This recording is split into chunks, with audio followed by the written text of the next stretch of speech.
احنا طالعين لك كده عشان اقول لك اي حاجه انت بتدور عليها للمكنه بتاعتك، اي حاجه بفضل الله موجوده عندنا. تعالى كده يا محمود من اول التفاصيل الصغيره دي، تعالى كده قدم عليها قدم عليها قدم عليها، قدم قدم قدم قدم قدم.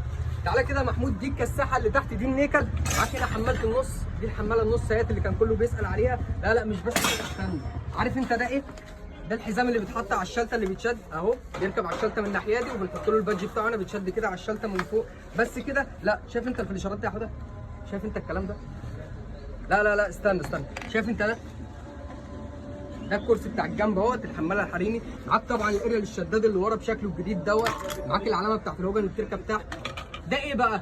ده المقبض حضرتك اللي بيركب في الجنب اللي بترفع منه المكن. قدم عليه كده يا حوده، قدم عليه هو كامل كده بالفوسه بكل حاجه بتاعته. طبعا معاك المرايه الاثنين روح والثلاثه روح، معاك بقى الشنطه اللي بتتحط على التانك فيها الاشكال الجيشي والالوان ديت، الوانها كلها موجوده باذن الله.